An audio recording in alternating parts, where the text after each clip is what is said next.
Olá, eu sou seu amigo em Jesus. Vamos hoje para mais uma reunião entre você, eu e Jesus. Eu gostaria hoje de falar sobre o momento da provação. Mas antes temos que falar os nomes do Senhor e as suas finalidades. Deus cuida do seu povo quando ele sofre. O nome desse Deus é Yahvé. O Senhor está presente e acessível, perto dos que invocam por livramento, perdão e orientação. Deus adverte, mas no final julgará aqueles que perseguem seu povo.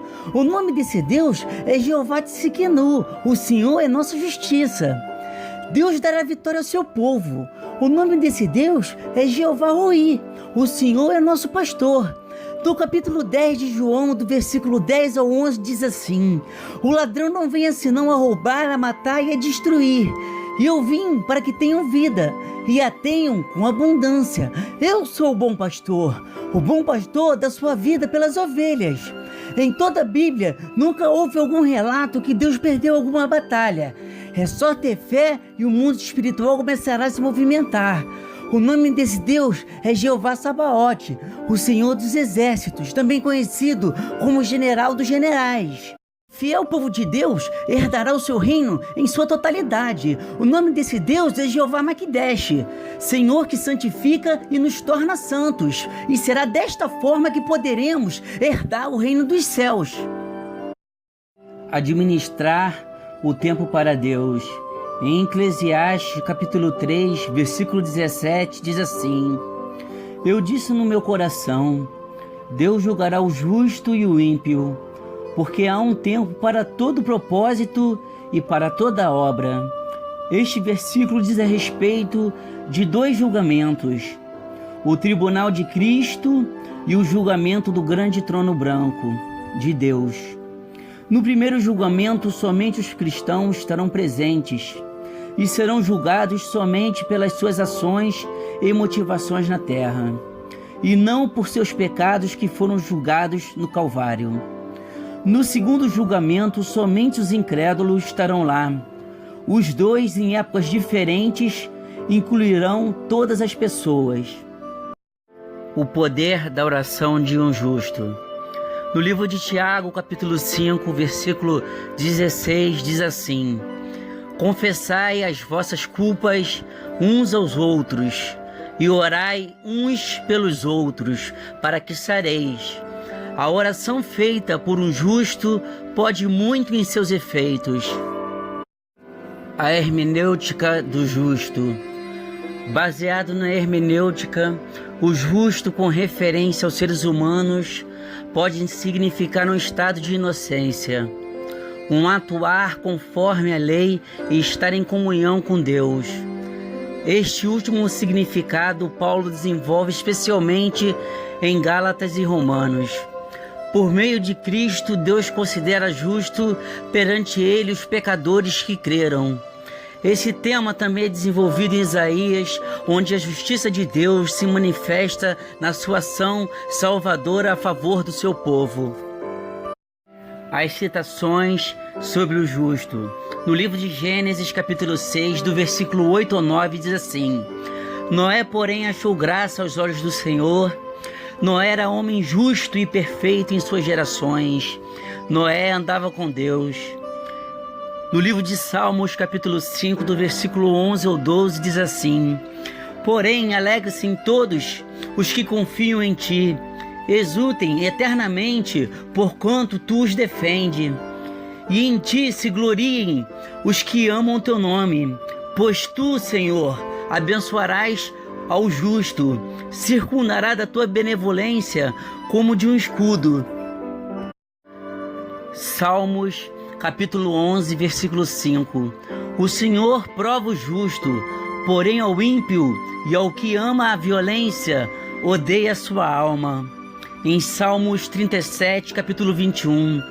O ímpio toma emprestado e não paga, mas o justo se compadece e dá.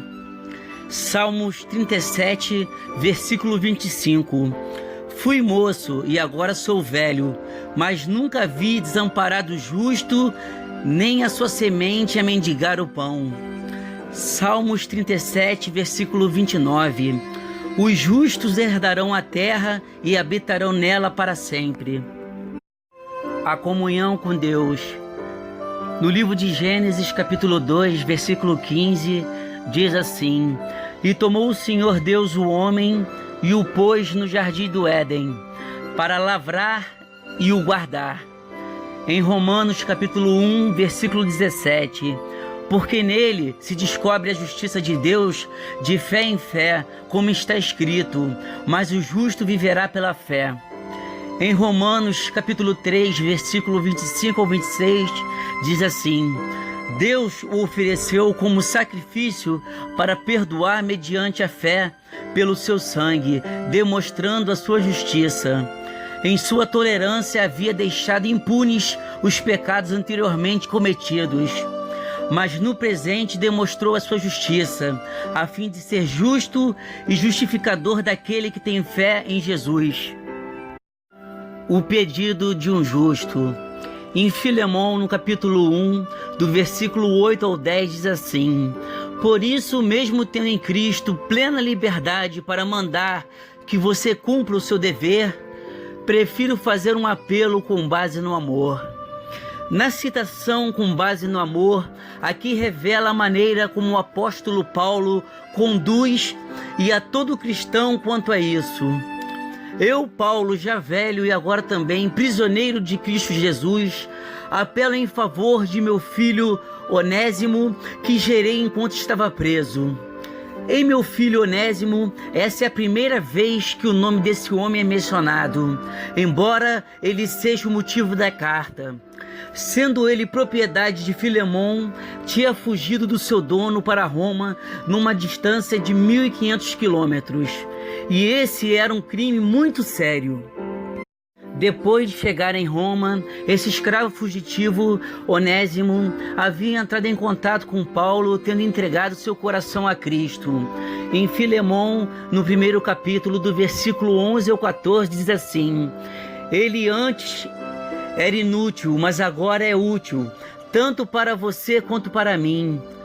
Porque não conhecia o Senhor, Onésimo não havia prestado um bom serviço a Filemão. Aqui neste versículo 11, apresenta o que só Cristo pode fazer: o inútil se tornar útil. Mandou-o de volta a você como se fosse o próprio coração. Onésimo estava voltando para casa e de fato entregando-se, que é o que deveria fazer uma vez aceitado Jesus Cristo. A súplica de Paulo feita a Filemão, que recebe de volta o seu antigo inútil e agora recebe o novo homem útil, na expressão como o seu próprio coração, é o mesmo como se fosse como meu filho. Deus deseja que desfrutemos do nosso trabalho. Em Eclesiastes, capítulo 3, versículo 13, diz assim: E também que todo homem coma, beba e goze do bem de todo o seu trabalho. Isto é um dom de Deus. Comer, beber, trabalhar e desfrutar disso indica que o trabalho legítimo é obrigação do homem, mas não é o fim e nem o propósito de sua existência. A fé. Em Romanos 6, capítulo 6, versículo 6, diz assim: Pois sabemos que o nosso velho homem foi crucificado com ele, para que o corpo do pecado seja destruído, e não mais sejamos escravos do pecado, pois quem morreu foi justificado do pecado. Ora, se morremos com Cristo, cremos que também com ele viveremos. Em Romanos 6, versículo 11, diz assim: Da mesma forma, considerem-se mortos para o pecado, mas vivos para Deus em Cristo Jesus. Os frutos do Espírito. Quando entregamos nossas vidas a Deus, nosso Senhor, e nos mantemos longe do pecado, iremos desfrutar dos frutos do Espírito. No livro de Gálatas, capítulo 5, do versículo 22 ao 25, diz assim: Mas o fruto do Espírito é amor, alegria, paz, paciência, amabilidade, bondade, fidelidade, mansidão e domínio próprio. Contra essas coisas não há lei. Os que pertencem a Cristo Jesus crucificaram a carne com suas paixões e os seus desejos. Se vivemos pelo Espírito, andemos também pelo Espírito. As obras da carne. Quando não temos vida com Deus, sempre andaremos nos caminhos enganosos e não teremos uma vida totalmente restaurada. Temos que amargamente viver junto com as obras da carne. No livro de Gálatas, capítulo 5, do versículo 19 ao 21, diz assim: Ora, as obras da carne são manifestas: imoralidade sexual, impureza, libertinagem, idolatria, feitiçaria, ódio, discórdia, ciúmes, ira, egoísmo, dissensões, facções, inveja, embriaguez, orgias e coisas semelhantes. E eu os advirto que os que praticam essas coisas não herdarão o reino de Deus. A cereja do bolo. Mas é só para aquele que tem vida fiel com Deus, a promessa de vida eterna. Em 1 João capítulo 2, do versículo 24 ao 25, diz assim: Quanto a vocês, cuidem para aquilo que ouviram desde o princípio permaneça em vocês. Se o que ouviram desde o princípio permanecer em vocês, vocês também permanecerão no Filho e no Pai. E esta é a promessa que Ele nos fez, a vida eterna. A importância da palavra de Deus. Em 2 Timóteo, capítulo 3, do versículo 15 ao 17, diz assim: Porque desde criança você conhece as sagradas escrituras, que são capazes de torná-lo sábio para a salvação, mediante a fé em Cristo Jesus. Toda a escritura é inspirada por Deus e útil para o ensino, para a repreensão, para a correção e para a instrução na justiça, para que o homem de Deus seja apto e plenamente preparado para toda boa obra. A importância da oração. No livro de Tiago, capítulo 5, do versículo 15 ao 18, diz assim: E a oração da fé salvará o doente, e o Senhor o levantará. E se houver cometido pecados, serão perdoados. Confessai as vossas culpas uns aos outros, e orai uns pelos outros, para que sareis. A oração feita por um justo pode muito em seus efeitos. Elias era homem sujeito às mesmas paixões que nós, e orando pediu que não chovesse por 3 anos e 6 meses, e não choveu sobre a terra. E orou outra vez, e o céu deu chuva, e a terra produziu o seu fruto. A oração da fé é simplesmente o fato de Deus ouvir a oração e responder. E na parte, a oração da fé salvará o doente, revela a cruz sendo o meio de tudo, e é o Espírito Santo que efetua isso. A cláusula incondicional, se houver cometido pecados, torna claro que nem toda enfermidade é resultado do pecado, embora alguns sem dúvidas sejam. Sendo o caso, o Senhor tanto curará como perdoará com base na fé. No versículo citado, sobre o grande profeta Elias, que foi arrebatado em vida por Deus, numa carruagem de fogo e que está sujeito às mesmas paixões, foi dito desta maneira sobre Elias pelo Espírito Santo, para que saibamos o que está ao alcance de Elias também está ao nosso alcance. Na parte em que Elias ora para que não chovesse por 3 anos e 6 meses, nos mostra o poder da oração, mas se orarmos segundo a vontade de Deus. O amor de Deus é infinito. Em João capítulo 3, do versículo 16 a 17, diz assim: Porque Deus amou o mundo de tal maneira que deu seu Filho unigênito, para que todo aquele que crê não pereça, mas tenha vida eterna. Porque Deus enviou o seu Filho ao mundo, não para que condenasse o mundo, mas para que o mundo fosse salvo por ele. A paz que Cristo deixou. No livro de João, capítulo 14, do versículo 26 ao 27, diz assim: Mas o Conselheiro, o Espírito Santo, que o Pai enviará em meu nome, ensinará todas as coisas e fará lembrar tudo o que eu disse. Deixo a paz, a minha paz lhes dou. Não a dou como o mundo a dá. Não se perturbem os seus corações e nem tenham medo.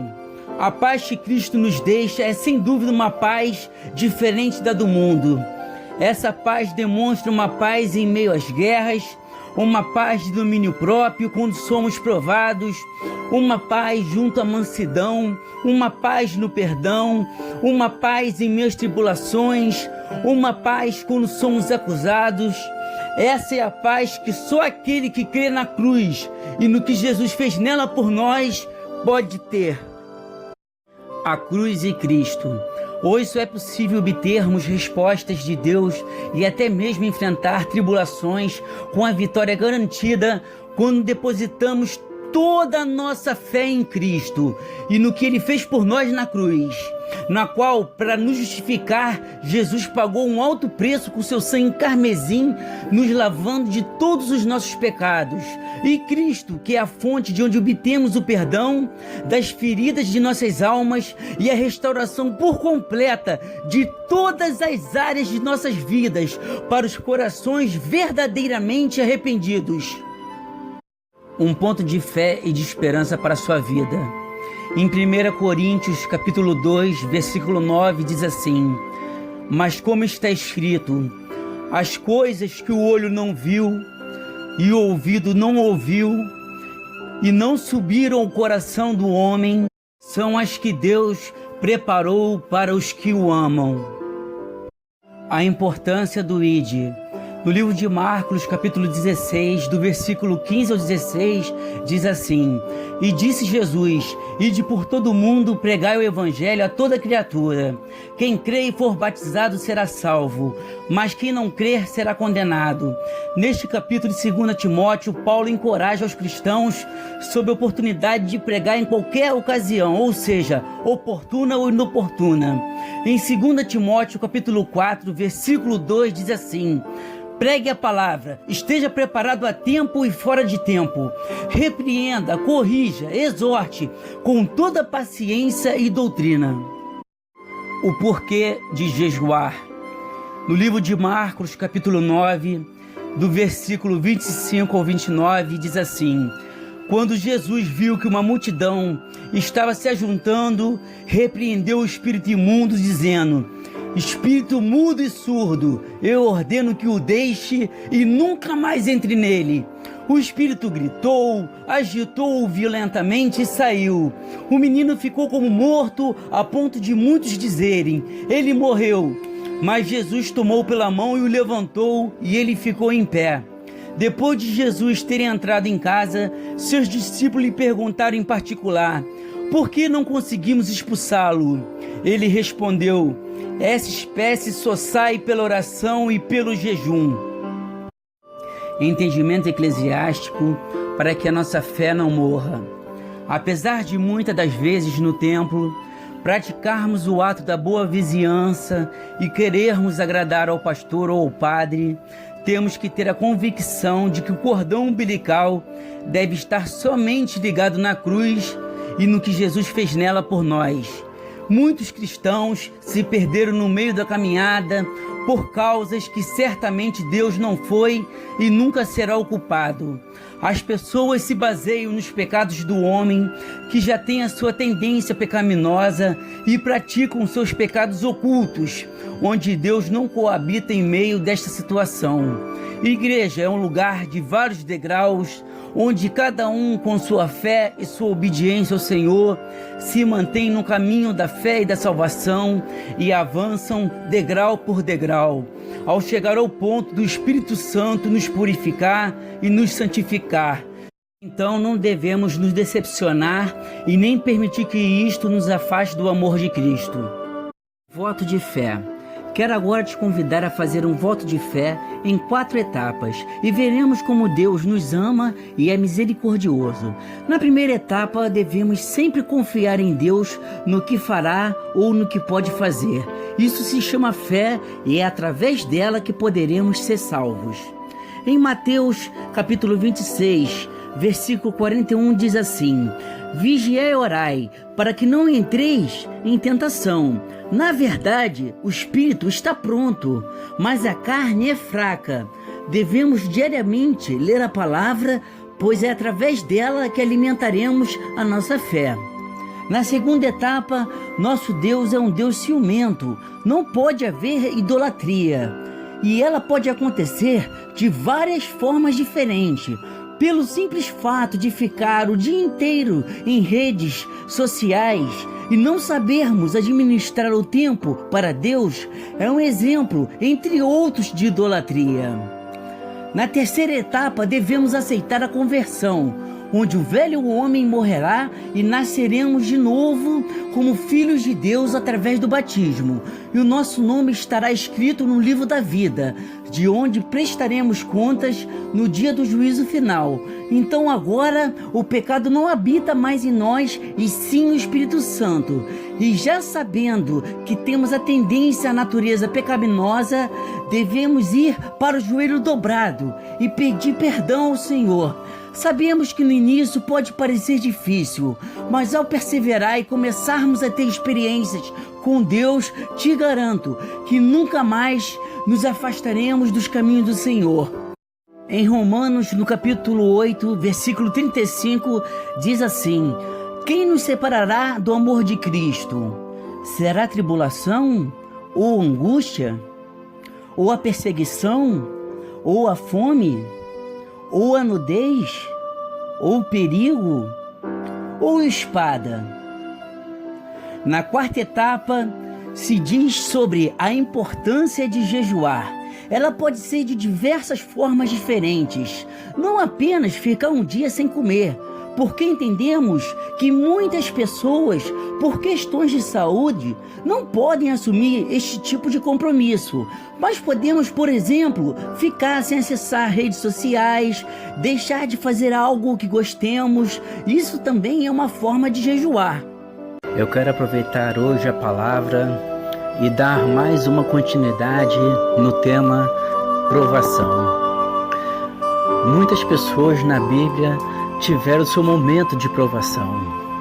Abraão, quando ele teve o filho dele, o único filho dele, o Senhor mandou que ele oferecesse o filho dele em holocausto. Abraão, temente ao Senhor, já ia entregando o filho, o único filho, e apareceu o anjo do Senhor e falou: chega, Abraão, a mim já foi provado que você é fiel a mim. Irmãos, eu não sei o que você está agora passando por provações, mas te digo que todos aqueles que crê em Cristo passará por provações, porque nós temos que ser dignos de herdar o reino de Deus. Nós temos que ser purificado, glorificado para habitar no reino dos céus e estar ao lado de Deus e de Jesus. Irmão, eu quero te dizer uma coisa, irmão. Há pouco tempo, eu e nossa equipe perdemos pessoas muito valiosas para nós. Perdi a minha mãezinha querida. Essa família que está acolhendo vocês perderam o chefe de família, o pai, o marido. Então, irmão, te digo uma coisa: não haja ninguém que possa escapar do dia da provação. E te aconselho a buscar forças no Senhor, porque Ele consola aquele que precisa. Ele é o nosso socorro. O nosso socorro não vem do monte, ele vem do céu. Esteja preparado, irmão, para o dia da provação. E se você me perguntar de que forma se preparar, eu te digo: comece entregando a sua vida ao Senhor. Tenha fé, porque a fé é que nos levará para a salvação. É através da fé que Deus e o Espírito Santo poderá restaurar as áreas de nossas vidas. É através da fé, meu irmão, que poderemos interagir com Deus, com Jesus, aos pés da cruz, nos prostrando, nos humilhando. Será desta forma que poderemos ter o consolo do Espírito Santo, que é o Consolador de nossas almas. Meu irmão, continue na sua caminhada, por mais difícil que pareça, porque uma coisa eu te digo: o Espírito Santo, Jesus e Deus Pai está ao teu lado a todo tempo, te livrando do perigo da morte sem você saber, te livrando da doença sem você saber. Tem coisas que Deus permite que saibamos para que não venhamos nunca duvidar do poder de Deus, que Ele é onipresente, onisciente e onipotente. Só Ele sabe qual é o melhor plano para as nossas vidas. Só Ele sabe como devemos fazer e da forma e o tempo que pertence a Ele que temos que esperar. Deus tem o plano perfeito nas mãos. Então, irmão, recolha a nossa insignificância e permita que o plano de Deus faça parte de nossas vidas. Quero agora orar pela sua vida em prol da aprovação. Abaixe agora a sua cabeça. Feche seus olhos. Coloque sua mão no seu coração.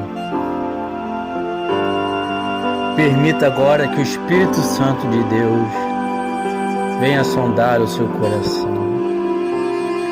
Permita que o Espírito Santo de Deus venha sondar as suas necessidades.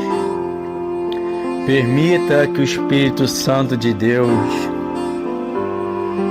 possa sondar as suas fraquezas e possa levar ao Senhor as suas dificuldades. Oremos. Pai amado, Pai querido, é na Tua santa presença, meu Senhor, que nos prostramos agora, na Tua santa presença, Senhor, nos humilhando aos pés da cruz, meu Pai, porque entendemos que foi através da cruz e do sacrifício do Filho de Deus que nós fomos lavados de todos os nossos pecados. E agora estamos no caminho da salvação. O pecado não mais faz parte da nossa vida. Deus amado, Deus querido, a Tua palavra foi pregada, meu Senhor. Que essas pessoas agora que estejam ouvindo Tua oração, Senhor, que estejam ouvindo, meu Pai, a Tua palavra, Senhor, que elas possam ser tocadas pelo Teu Espírito, meu Pai, que o reteté espiritual começa agora, que começa agora, meu Pai, o Teu Espírito, meu Pai, a fazer as pessoas pular no Teu Espírito, no Teu fogo santo, Senhor, que eles possam agora falar em línguas, meu Deus, que as profecias do Senhor, meu Pai, começam a ser reveladas a essas pessoas que estejam aí, meu Pai, escutando a Tua palavra, Senhor, crendo em Ti, Senhor. Meu Pai, perdoa aqueles, meu Pai, que ainda não não conhecem a tua verdade, meu Pai, porque é lâmpada para os meus pés, luz para os nossos caminhos, são os teus mandamentos, Senhor. Pai amado, Pai querido, nós somos fracos, meu Pai, porque o teu poder se aperfeiçoa nas nossas fraquezas. É quando estamos fracos que verdadeiramente estamos fortes, Senhor. Oh, meu Deus amado, meu Deus querido, haja com providência, meu Pai, na vida dessas pessoas, Senhor. Restaura, meu Pai, a vida delas por completo, sarando todas as feridas das suas almas. E assim te agradeço no nome de Jesus.